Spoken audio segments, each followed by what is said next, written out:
ठीक है आकांक्षा, ये वचन पढ़ो। वचन 11 11, सिर्फ 11 पढ़ लेंगे। हाँ, तीतुस 2 का 11। क्योंकि परमेश्वर का वह अनुग्रह प्रकट है जो सब मनुष्यों के उद्धार का कारण है।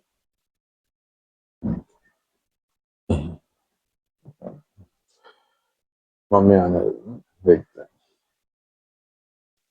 तो हमने जब वचन 1 से 10 पढ़े थे, उसमें क्या क्या दिया हुआ है कि तुम सही शिक्षा दे दो। पौलुस तीतुस को बोल रहा है तुम सही शिक्षा दे दो सबको। और फिर जो बूढ़े लोग आदमी लोग हैं, फिर बूढ़े औरत लोग हैं, उनका जीवन कैसा होना चाहिए, ताकि वो जो जवान आदमी लोग हैं, जवान बच्चे लोग हैं, उनको कैसे वो लोग सिखा सकते हैं ना चर्च में, उसके बारे में पौलुस बता रहा है ना। और फिर एक दास या जो काम कर रहे हैं, वो उनका बॉस है या मास्टर है, उनके साथ कैसे व्यवहार करना चाहिए, कैसे अच्छा काम करना चाहिए, और ताकि उनका जीवन और काम के द्वारा भी मसीह के बारे में वो दिखा सकते हैं ना। जैसे हमने देखे थे ना एंड में, जैसे गहने पहन रहे, हम जब गहने गहने पहनते हैं, गोल्ड या सिल्वर पहनते हैं, बाहर अच्छा दिखता है ना। ऐसे मैं मसीह को पहन सकता हूँ। मैं जब सब चीज में सच्चाई से कर रहा हूँ कि आ, कोई कोई बुरा नहीं कर रहा हूँ, कोई झूठ नहीं बोल रहा हूँ, वो कैसे है मसीह का जीवन में गहन मेरा मेरे ऊपर दिखता है। वो गहने जैसे लोग उसको देख के उसका सुंदरता वो लोग देख सकते हैं ना। अगर मैं मसीह का जीवन नहीं दिखा पा रहा हूँ मेरे जीवन से, तो लोग देख नहीं पाएंगे। मसीह को देख नहीं पाएंगे, वो सुंदरता को देख नहीं पाएंगे ना। तो अभी वचन 11 में परमेश्वर का अनुग्रह के बारे में है। परमेश्वर का अनुग्रह वापस पढ़ेंगे वो वचन। क्योंकि परमेश्वर का वह अनुग्रह प्रकट है जो सब मनुष्यों के उद्धार का कारण है। तो परमेश्वर का अनुग्रह क्या हुआ, प्रकट हुआ ना। तो परमेश्वर अगर मतलब ऐसे इंग्लिश में अपीयर्ड लिखा है, अपीयर्ड मतलब लोगों के सामने परमेश्वर दिखाया या आया ना। जैसे मैं प्रेम, किसी को मैं प्रेम दिखा सकता हूँ, ऐसे परमेश्वर हम सबके ऊपर अनुग्रह दिखाए। अनुग्रह क्या होता है?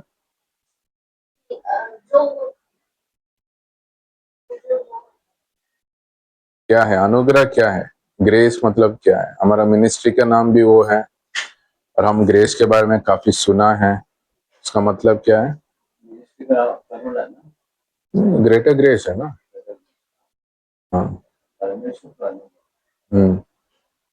अनुग्रह का मतलब क्या है? अगर हम लोग को परमेश्वर का अनुग्रह, परमेश्वर का सबको है, दया है। दया अलग है, अनुग्रह अलग है ना। दया मर्सी है, तो हमने सीखा भी है अनुग्रह और दया क्या है, वो सीखा भी है। और ये बेसिक है, और कोई पूछेगा तो हमें पता होना चाहिए।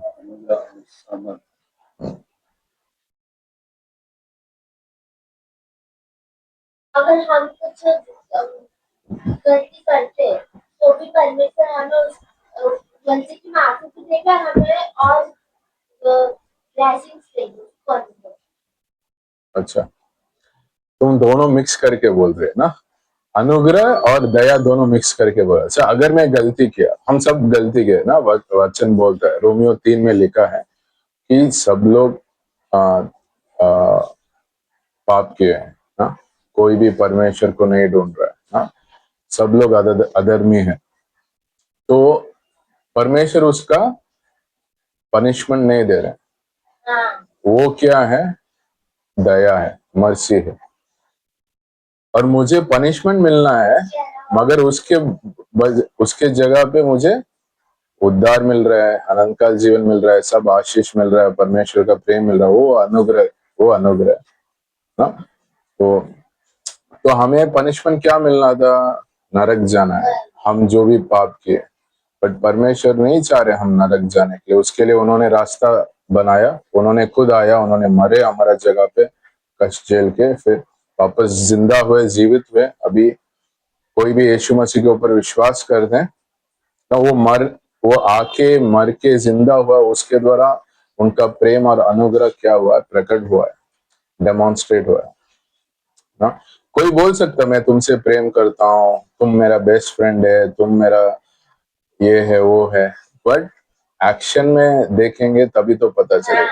अगर मुझे कुछ मुसीबत है और कौन मेरे साथ है, कौन मुझे हेल्प कर रहा है, वही मेरा बेस्ट फ्रेंड हो सकता है, वही मेरा सही रिलेशन हो सकता है। बोलने के लिए कुछ भी कोई भी बोल सकता है ना, बट मेरा मुसीबत में कौन मेरे साथ है ना, ऐसे। तो परमेश्वर क्या बोल रहे, मैं कभी तुम्हें छोड़ूंगा नहीं, त्यागूंगा नहीं ना। उन्होंने प्रेम सिर्फ बोला नहीं मगर क्रूस में करके दिखाया ना। वो सिर्फ बोलने वाला नहीं, वो करके दिखाया और आगे भी कर रहे हैं। तो ये अगर परमेश्वर चाहते हैं, वो बोल सकते मैं अनुग्रह नहीं देने वाला, चाह रहे तो ना, कि तुमने गलती किया तो तुम्हारा वो लोग बोलते हैं ना कि ये कर्मा बोलते हैं, कर्मा में अनुग्रह नहीं है, कर्मा में माफीपन नहीं है। कर्मा में ऐसा है, तुम गलती किया, तुम्हें पनिशमेंट लेना ही पड़ेगा और कोई उपाय नहीं है। मगर इसीलिए परमेश्वर का गुण के अनुसार कर्मा बैठेगा नहीं, क्योंकि परमेश्वर प्रेमी वाला है, दयालु वाला है, वो अनुग्रह वाला है। वो कैसे ऐसा सिस्टम बना सकता है जो कर्मा, जिसमें माफीपन नहीं है, प्रेम नहीं है या दया नहीं है ना। तो यीशु मसीह क्या बोल रहे हैं कि तो परमेश्वर चाह रहे थे तो अनुग्रह ना मनुष्य लोग के सामने प्रकट ना होने का वो चुन सकते थे, डिसीजन ले सकते थे, मगर उन्होंने ऐसा नहीं किया। उसमें से हम उनका गुण देख सकते हैं कि वो प्रेमी वाला है, दयालु है, अनुग्रह है, कि वो चाह रहे हैं हमारा हमारा गलती माफ हो, वो चाह रहे हैं हम नरक ना जाए मगर स्वर्ग में उनके साथ रहे ना। तो परमेश्वर चुने हमें अनुग्रह देने के लिए, इसीलिए उनका अनुग्रह सब लोग के सामने प्रकट हुआ। और ऐसे ये इसमें क्या लिखा है, सभी लोग का उद्धार के लिए। मतलब इस दुनिया में कोई भी मनुष्य जैसे पैदा हुआ, सभी लोग के सामने परमेश्वर का अनुग्रह प्रकट हुआ। कोई भी ये नहीं बोल सकता अरे परमेश्वर का अनुग्रह या दया मेरे ऊपर नहीं है, या परमेश्वर मुझे प्रेम या दया या अनुग्रह नहीं दिखा रहे हैं। एक कोई भी नहीं बोल सकता, सबके सामने है, उनको चुनना है। मेरे ना एक एग्जाम्पल बोलते हैं, जैसे एक व्यक्ति एक गांव में गया, वो गांव में सब लोग बहुत बड़ा बड़ा बाल के थे। ऐसे लग रहा था 3-4 साल से बाल काटा ही नहीं। तो उनको लगा शायद इधर बाल काटने वाला नहीं है ये गांव पे, तो इसलिए सब लोग का बाल ऐसा है। तो अंदर गया तो देखा तो बाल काटने वाला लोग थे। तो पूछा क्यों ये लोग बाल इतना इतना बड़ा बड़ा रखे। बोले बाल काटने वाला बोले आते नहीं है बाल काटने के लिए, मैं तो इधर हूँ और उनको चुनना है, बाल काटना है करके। ऐसे ही कि मतलब समझने के लिए बोल रहा हूँ कि अगर परमेश्वर का अनुग्रह है, परमेश्वर का दया है और सबके लिए है, मगर मेरा चुनाव होना चाहिए, मैं वो लेना चाहूंगा या नहीं चाहूंगा, क्योंकि मैं मना भी कर सकता हूँ। हाँ, परमेश्वर उसमें जबरदस्ती नहीं करते। परमेश्वर सच्चाई दिखाएंगे मगर जबरदस्ती नहीं करेंगे, राइट। और ये परमेश्वर के अनुग्रह के द्वारा ही हमारा पूरा उद्धार है ना। ये वचन क्या बोल रहे हैं, परमेश्वर का अनुग्रह सबके ऊपर प्रकट हुआ है, उद्धार उसके द्वारा उद्धार पाया हुआ है, राइट। कि हमारा उद्धार किस वजह से, परमेश्वर का अनुग्रह की वजह से ना, हमारा कार्य की वजह से नहीं ना। हम काफी बार हमने पढ़ा है, सुना है, एफिसियन 2:8 और 9 बहुत अच्छा वचन है। उसमें जो लिखा है हमारा उद्धार, मनुष्य का उद्धार, परमेश्वर का अनुग्रह और हमारा विश्वास के द्वारा है। परमेश्वर, हाँ मतलब परमेश्वर का अनुग्रह के द्वारा हमारा जैसे परमेश्वर का अनुग्रह हमारे ऊपर प्रकट हुआ, तो उस वजह से ही हमारा पाप माफी हो सकता है। उस वजह से ही हम जान पाएंगे हाँ परमेश्वर है, परमेश्वर हमें बनाया है, हमने पाप किए, उसको माफ करने के लिए परमेश्वर हमारे लिए मरे हैं।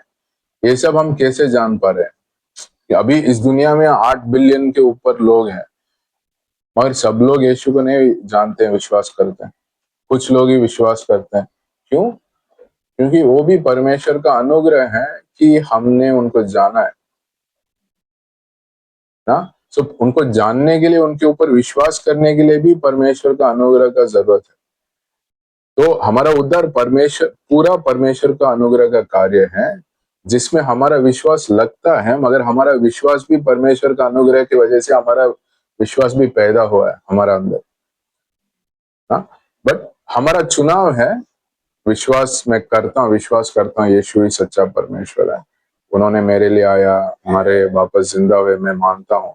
वो मैं चुन रहा हूँ, मगर वो चुनाव करने के लिए भी परमेश्वर का कार्य मेरे जीवन में है, जो वो भी उनका अनुग्रह की वजह से मेरे जीवन में हुआ है ना। तो इफिसियन 2:8-9 ये बोलता है कि परमेश्वर का अनुग्रह और हमारा विश्वास के द्वारा हमारा उद्धार होता है। बट हमारा विश्वास भी परमेश्वर का अनुग्रह का कार्य ही है ना। तो अभी तीतुस 2:11 देख लिया, अभी 12 देखेंगे ना, वचन 12।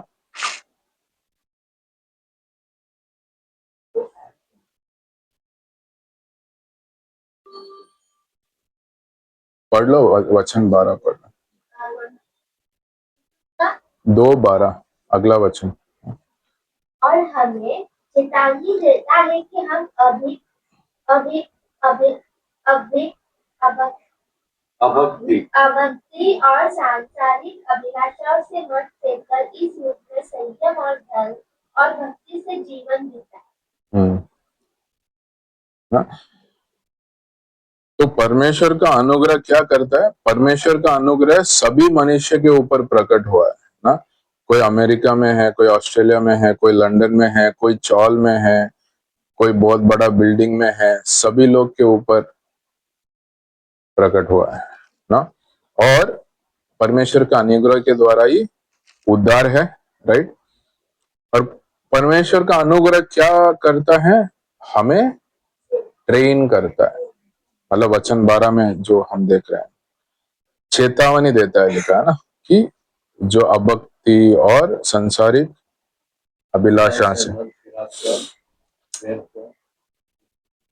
ना, अभक्ति का काम है, जैसे जो अनगॉडलीनेस लिखा है ना, जो भी इविल काम इस दुनिया में चल रहा है, वो ना करने के लिए क्या क्या हमें सिखाता है? परमेश्वर का अनुग्रह ना। क्योंकि ना अभी अगर आप कुछ लोग का बोलोगे कि अब जो भी गलती किए यीशु मसीह माफ करते हैं, तो जब ये बोलते हैं ना, कुछ लोग बोलते हैं कि अच्छा फिर मैं कैसे भी जी सकता हूँ, कुछ भी गलत कर सकता हूँ, फिर मैं मरने से पहले मैं बोल दूंगा यीशु मसीह मुझे माफ करो, तो मैं लाइफ भी एंजॉय कर लिया, जो भी कर लिया, मुझे जैसे जीना है जी लिया, और यीशु मसीह भी मेरा माफ कर लिया, मैं स्वर्ग चला जाऊं। तो ऐसा पूछा, आप क्या बोलोगे उनको? तो रिस्की है रिस्की है सर? क्या रिस्क है? अगर हम लोग एंजॉय कर रहे हैं और ओल्ड एज होने पर एंजॉय करना गलत नहीं है, मगर पाप करना, पाप का बल। हाँ हाँ हाँ, गलत गलत या पाप कर रहे हैं लोग। परमेश्वर के हाथ में परमेश्वर कभी भी ले सकता है। ठीक है। और दूसरा, परमेश्वर माफी मांगे, परमेश्वर से ये सब मैंने किया गलत, माफ कर दो।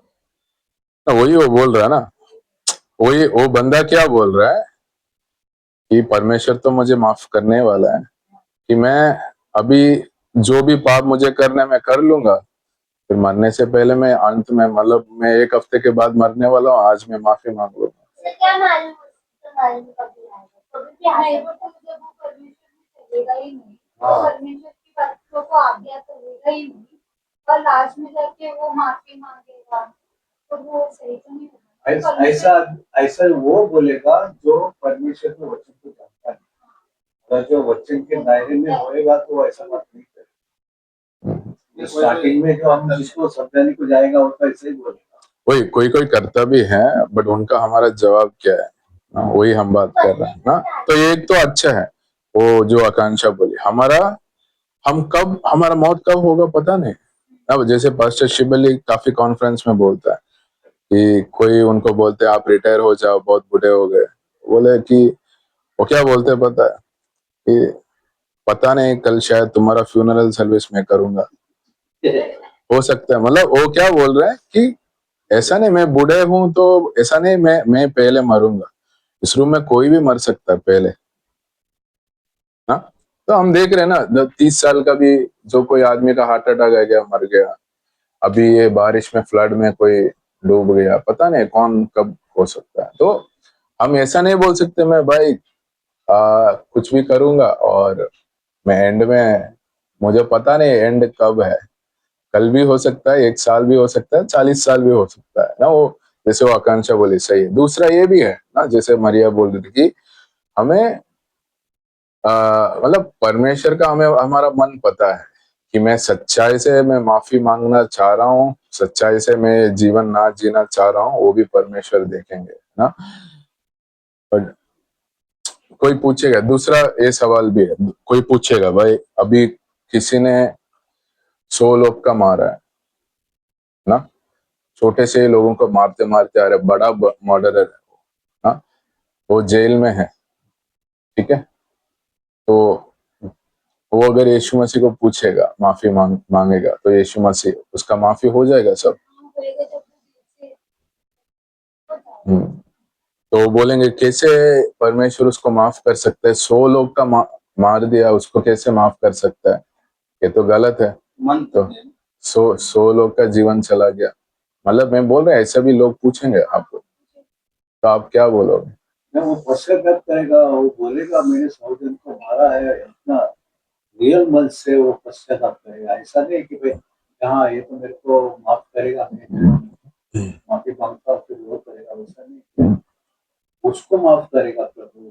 प्रभु से तो सबका दिल जानता ही है। वो अंदर से अपने आप को बहुत ये सोचेगा, अरे मैंने 100 जन को मारा, गलत किया, मैंने ये किया, प्रभु मैं पापी हूँ, मुझे कोई दया कर, तेरे सिवा कोई मेरे को दया नहीं कर सकता। तड़प के जो प्रार्थना करेगा परमेश्वर से, तो माफी। मतलब हाँ, सच्चा दिल से, विश्वास से, और वो कार्य, वो जो 100 जन का मारा है तब वैसे नहीं सोचा, मगर अभी सोच रहा है, क्यों? वो भी परमेश्वर का अनुग्रह उसका जीवन में कार्य किया ना। परमेश्वर अपने आप को उसको दिखाया, किसी को भेजे होंगे कोई ना। मैंने एक बार शेयर किया इधर ही, काफी 1-2 महीने पहले, एक बंदा था जो जो हमारे चर्च में आया था ना, वो भी किसी को कुछ तो गलत किया, जेल में था। जेल में उसको किताब पढ़ना था, सिर्फ एक ही किताब मिलता था लंदन में, लंदन या इंग्लैंड में सिर्फ बाइबल ही देते हैं पढ़ने के लिए, पढ़ना है तो वो बाइबल पढ़ा। तब तक वो नास्तिक था, मगर वो बाइबल पढ़ा, वो यीशु को जाना, वो अकेले, मतलब किसी ने कुछ बोला नहीं, वो सिर्फ बाइबल पढ़ रहा था और वचन उससे बात किया, वो यीशु को अपनाया। और वो जेल में खुशी खुशी वो दौड़ रहा था, अरे मैं सच्चाई पा लिया करके। और फिर उसका जीवन पूरा बदल गया और उसका दंड कम कम करके उसको बाहर रिलीज भी कर लिया कुछ साल के बाद। और फिर वो अलग अलग जगह पे जाके यीशु मसीह के बारे में बताता है ना। तो मतलब वो भी परमेश्वर का अनुग्रह का कार्य, मतलब वो सच्चाई दिल से वो यीशु मसीह को अपनाया, माफी पूछा ना, वो बात है। तो अगर कोई पूछेगा ना कि, तो इसीलिए ये वचन लिखा है कि परमेश्वर का अनुग्रह क्या करता है, टीच करता है या ट्रेन करता है हमें अभक्ति जीवन ना जीने के लिए या सांसारिक चीजों के पीछे ना जाने के लिए। तो सिर्फ हमारा पाप माफी नहीं होता, हमारा हृदय भी परमेश्वर बदलते हैं ना। कि तो जब मैं यीशु मसीह को विश्वास करता हूँ मेरा हृदय और मेरा जीवन को भी यीशु मसीह बदलते हैं कि मैं वापस वो पापी जीवन नहीं जीना चाहता, वापस वो गलत नहीं करता। कितने लोग का हम टेस्टिमनी सुनते हैं कि मैं पहले दारू पीता था, अभी दारू नहीं पी रहा हूँ, मैं पहले बहुत झूठ बोलता था, अभी मैं झूठ नहीं बोल रहा हूँ। ये भी बोल सकते पहले मैं बहुत गुस्सा करता था, अभी नहीं गुस्सा कर रहा हूँ, अभी कम हो गया। या पहले बहुत किसी को माफी करना बहुत मुश्किल होता था, अभी मैं माफी कर पा रहा हूँ ना। ये सब परमेश्वर का कार्य है ना। तो मतलब परमेश्वर अनुग्रह सबको दिखाया हमारा पाप को माफ करने के लिए, उसका मतलब ये नहीं है मैं अभक्ति जीवन जी सकता हूँ और संसारिक अभिलाषा के पीछे जा सकता हूँ। मगर एक्चुअली परमेश्वर का अनुग्रह क्या हमें सिखा रहा है, संसारिक चीजों के पीछे ना जाने के लिए और अभक्ति जीवन ना जीने के लिए ना। तो वो बोल रहे ये वचन ना कि कुछ लोग ये पूछ रहे हैं ना कि अगर आपका परमेश्वर अनुग्रह वाला है या प्रेमी वाला है, आप बोल रहे हो, उसका मतलब ये है मैं कैसे भी जीऊं और एंड में मैं माफी पूछ लूं।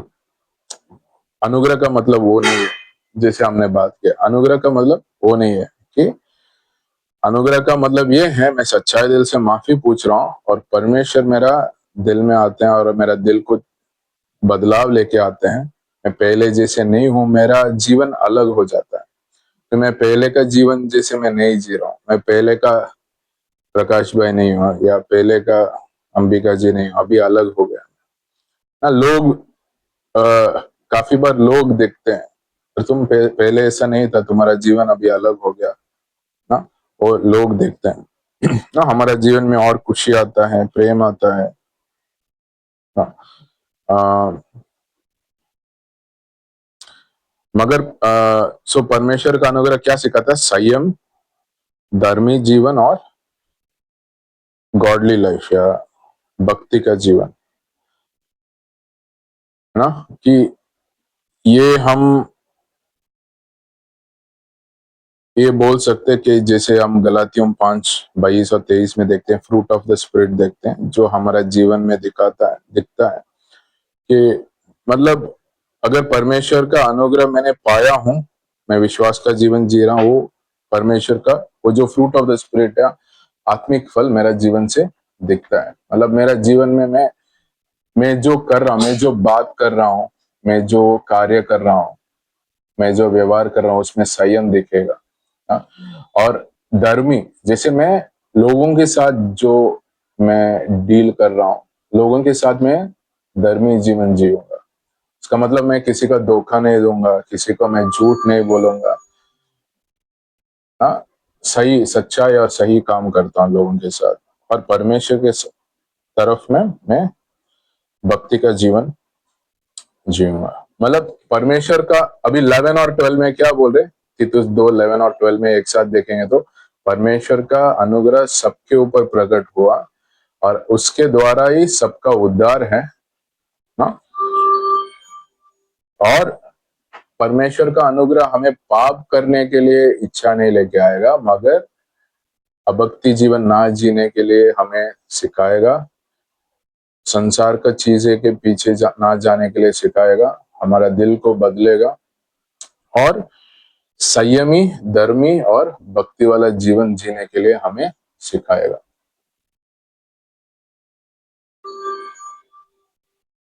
हम एक्चुअली साइलेंट रखना बेटर होगा, नहीं तो बीच बीच में ना आवाज आएगा तो ये होगा ना? तो और वचन 13 पढ़ेंगे।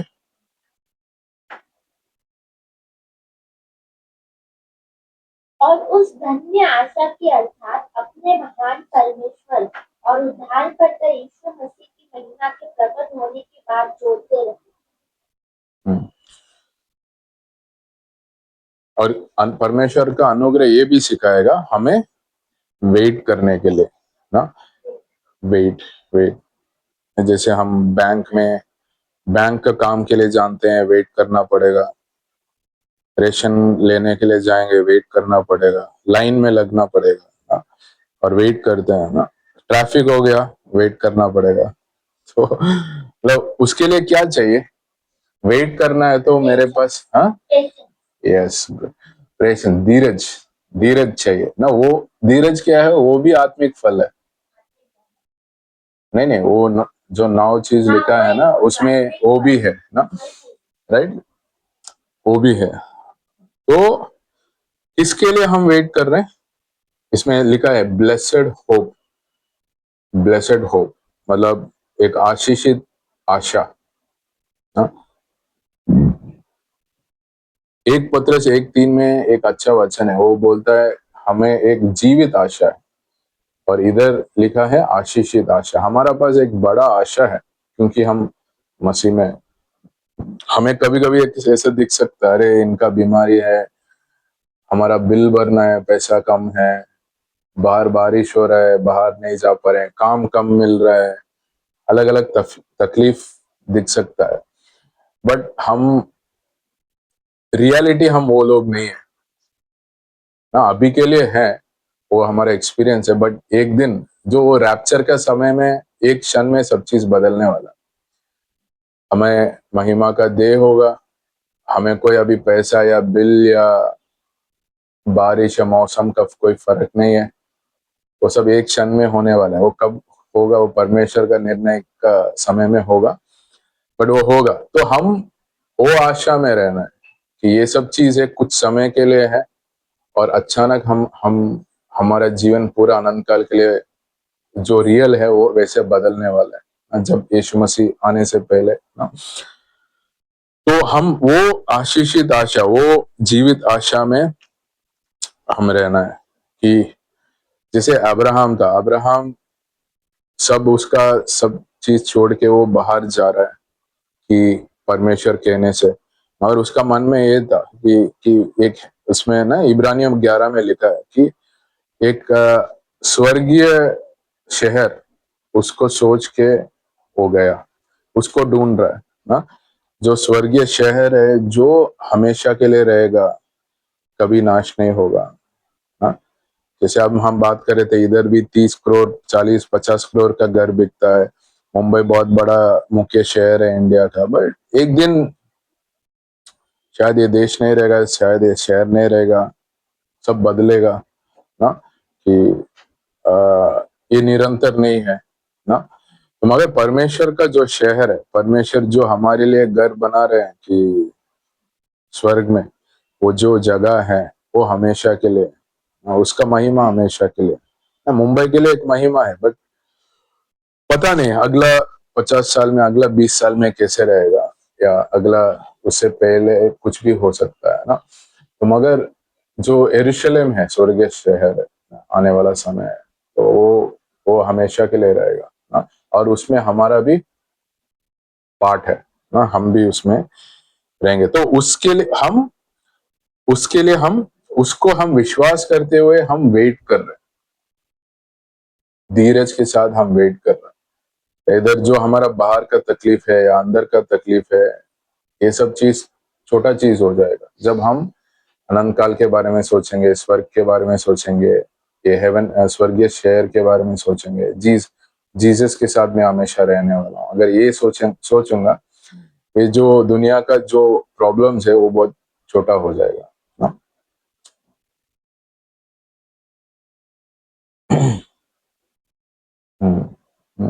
एक चीज बोलना था मुझे। और लोग ऐसा, हम क्यों स्वर्ग जाना चाहते हैं? लोग क्यों स्वर्ग जाना चाहते हैं? क्या अच्छा है?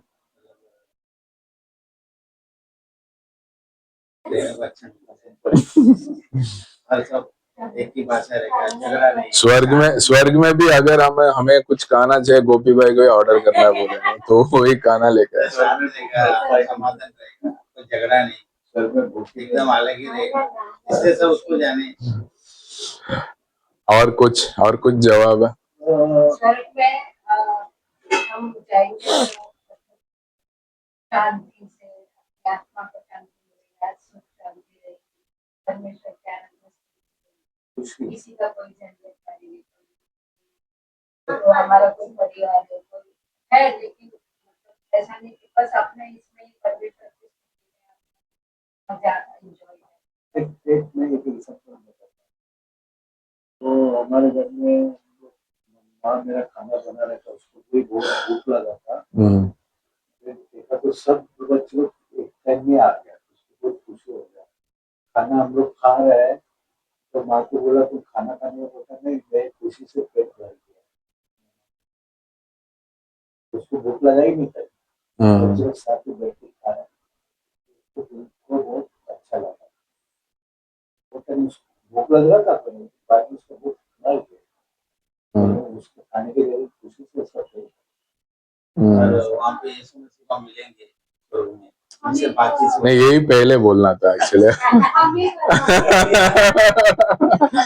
मतलब पहले खाना हो गया, अच्छा शांति, अच्छा ये सब हो गया, फिर लास्ट में हाँ यीशु भी रहेंगे उधर। एसी में जैसे रहेंगे उनसे मिलेंगे। हमारा इस दुनिया में एक लिमिट के जरिए हमें हमारा एक जब हम स्वर्ग में जाएंगे तो हम अनंत काल के लिए यस, बड़ापन कष्ट ये सब नहीं है, मगर एक ही भाषा रहेगा। तो जाने के बाद देखना पड़ेगा। एक ही भाषा तो है, एक ही भाषा में वो एक अलग गाना भी गाएंगे, स्वर्गीय भाषा में सब लोग मिलके गाना गाएंगे। तो ये भाषा का अलग है। हाँ ऐसा, सब मिले तो हाँ यस, कैसे ऐसे परमेश्वर ऐसा नहीं करेंगे हम पहचान नहीं पाएंगे। हमारा शरीर हम महिमा में रहेंगे मगर हम पहचान कर पाएंगे। अच्छा, हम तो ये आकांक्षा है, ये गोपीबा, ये हम पहचान कर पाएंगे ना क्या। बट जो कुछ बुरा चीज है, जो ये गलती का जो सोच है, वो सब परमेश्वर ले लेंगे ना, कि ना कोई पाप का या कोई बुरा चीज है तो ना, एक वचन ये भी बोलता है ना कि जो लोग ना हमारा आंखों से आंसू पहुंचाएंगे, और ये लिखा है क्यों क्यों उधर आंसू आता है पता है, कि ऐसा हमारा सामने लोग रखेंगे, परमेश्वर दिखाएंगे जो लोग हमारा जीवन में थे मगर वो यीशु को विश्वास नहीं किया। शायद हम बोले भी होंगे और कुछ लोग का शायद हमें मौका था नहीं बोले होंगे, ऐसा भी लोग होंगे मिक्सर, और वो हमारा सामने रहेंगे। और हमें हो सकता है कुछ लोग बहुत क्लोज वाले हैं, मतलब हमारा परिवार वाले हो सकते हैं या मेरा बहुत फ्रेंड हो सकता है, और वो मुझे पता है कि अभी ये नरक में जाने वाला है और सब लोग इतना रोएंगे कि, तो इसके लिए देखा है परमेश्वर उन लोग का आंसू पहुंचाएंगे। वही मतलब वही लास्ट टाइम होगा, हम लोग रोएंगे कि इसके लिए कि उन लोग का सोल्स हमेशा के लिए नरक में जाने वाला है। वही जीवन इधर आ गया, मतलब वही जो शुरू का यहाँ पे रहेगा। हम लोग रोएंगे उनके लिए कि वो लोग नरक जा रहे हैं। आप सोचिए कि अगर मेरा परिवार का कोई बंदा जिसको मैंने शेयर किया वो विश्वास नहीं किया, मेरे सामने है, वो मैं स्वर्ग में जा रहा हूँ, हमेशा के लिए नरक में जा रहा है, आपको कैसे लगेगा? सिर्फ एक नहीं होगा, हो सकता है 100 लोग 200 लोग हैं जो आप जानते हो उधर, तो आपका तो वो परमेश्वर हमारा आंसू पहुंचेंगे, फिर हम उसके बाद उनको शायद नहीं देखेंगे, वो हमेशा के लिए इधर नरक में चले जाएंगे। अभी से हमें प्रार्थना करते रहना चाहिए। सिर्फ प्रार्थना नहीं, बताना भी है, दोनों चाहिए ना। पृथ्वी में यीशु आ गया, यहाँ पे आशा वो स्वरूप बन गया था, तो इधर ही सब पृथ्वी में यीशु आए थे ना, दोबारा पहले सेकंड पहले तो आके गया, दोबारा आने वाला ना, ठीक है। दोबारा हम साथ में आएंगे ना, नहीं वो दोबारा आने वाला है, हमारा साथ ही, हम साथ में आएंगे उसमें। हम पहले रैप्चर होगा, फिर ऊपर नीचे जब ट्रिबुलेशन टाइम होगा, महासंकट का समय होगा, कितना साल का होता है? 7 साल।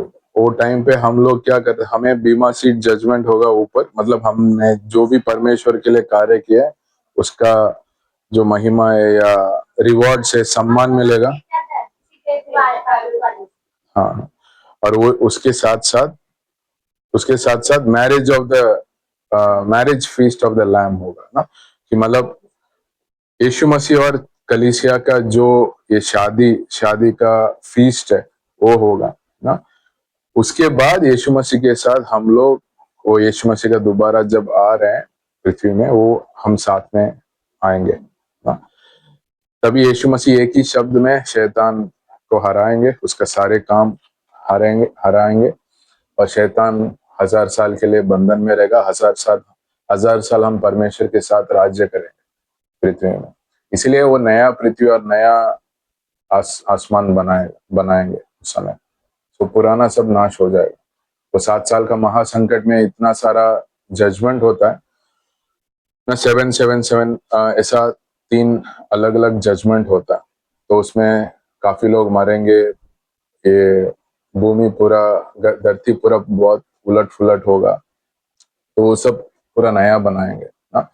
तो मेरा कहना ये है कि हम स्वर्ग के लिए सिर्फ इसके लिए ये नहीं, स्वर्ग का मतलब ये है हम यीशु मसीह के साथ रहना ना, कि इसलिए बोलते हैं इधर भी हम स्वर्ग का महसूस कर सकते हैं, और मतलब पूरे तरीके से नहीं, कुछ जिसे हम ट्रेलर बोलते हैं। जब हम एक साथ आते हैं, हमारा बीच में यीशु मसीह है, हम आराधना करते हैं, अब संगति करते हैं, ये भी स्वर्ग का एक ट्रेलर है हमारा। हम जब चर्च जाते हैं, ऐसा अभी इधर भी एक छोटा ट्रेलर जैसे स्वर्ग में ऐसा होना वाला, ऐसे खुशी और आनंद और प्रेम रहने वाला, क्योंकि यीशु मसीह हमारा साथ है बीच में। अगर यीशु मसीह नहीं है, स्वर्ग नहीं रहेगा ना। हम क्यों स्वर्ग जाना चाह रहे हैं? मैं यीशु मसीह के साथ हमेशा रहने वाला, क्योंकि मैं यीशु मसीह के साथ हूँ, उस वजह से ही मुझे अनंत काल जीवन, महिमा का शरीर, या मुझे मेरा अनंत काल का सम्मान, या जो बिना आंसू का, बिना कष्ट का जीवन, बिना बुढ़ापा का जीवन, ये सब मैं यीशु के साथ रहने के वजह से हो रहा ना। तो पहला चीज स्वर्ग का बात यह है, मैं यीशु के साथ रहने वाला हूं ना, वो चीज वो है। उसके लिए हम क्या कर रहे हैं? हम वेट कर रहे हैं, धीरज रख रहे हैं, क्योंकि हमारा पास एक बड़ा आशा है ना। वचन 14 पढ़ेंगे, तीतुस 2:14। जिसने अपने आप को हमारे लिए दे दिया कि हमें हर प्रकार के अनर्थ से छुड़ा ले और शुद्ध करके अपने लिए एक ऐसी जाति बना ले जो भले भले कामों में सरगर्म हो।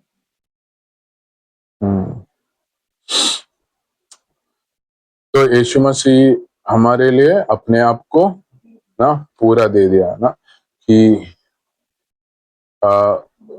मतलब यीशु मसीह हमारे लिए सब कुछ दे दिया, उनका ना अपना पूरा दिया है ना, कि हमें बचाने के लिए, कि हमें छुड़ाने के लिए, जैसे इसमें लिखा है, क्योंकि उसके अलावा और कोई रास्ता नहीं है ना। आपको लग रहा है कि आप कुछ अच्छा काम करके यीशु को प्रसन्न कर सकते हैं? नहीं। और उसका मतलब ये भी नहीं है मैं अच्छा काम नहीं करूंगा।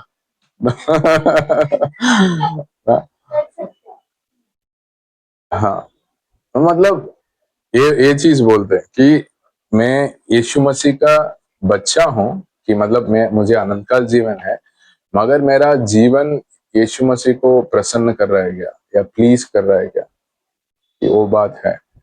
कि अगर मैं यीशु मसीह में रह के मैं झूठ बोलते रह रहा हूँ, मेरा अंदर बदलाव नहीं है, मेरे पुराना जीवन में चल रहा हूँ, संसारिक चीज में पीछे जा रहा हूँ, तो वो परमेश्वर को प्रसन्न नहीं करेगा या खुश नहीं करेगा। मैं उनका बच्चा हूँ, मैं अनंत काल जीवन जीने वाला हूँ, मगर मेरा जीवन उनके लिए प्रसन्न वाला नहीं है। ऐसा भी मैं जी सकता हूँ, कि कार्नल बिलीवर जैसे बोलते हैं हम, जो, मगर अगर मैं उनका वचन के अनुसार आज्ञा पालन करके वो जैसे चाह रहे हैं वैसे मैं जी रहा हूँ ना, जिसमें मेरा जीवन में झूठ नहीं है, मेरा जीवन में सच्चाई दिख रहा है, वो क्या करेगा? प्रसन्न करेगा ना। बट ये कार्य का चीज नहीं है ना, ये क्योंकि मैं परमेश्वर का प्रेम पाया हूं, वो मुझे ऐसा जीवन जीने का रास्ता दिखा रहा है या मदद कर रहा है ना। तो वो परमेश्वर को प्रसन्न कर रहा है ना। मैं चुन रहा हूँ, मैं ऐसे परमेश्वर को प्रसन्न करने वाला जीवन जीना चाहता हूँ ना। तो यीशु मसीह हमें छुड़ाने के लिए अपने आप को पूरा दिया ना। तो इसमें जो छुड़ाने का मतलब है ना, ऐसा है कि कोई दास है, स्लेव बोलते हैं ना, जो स्लेव है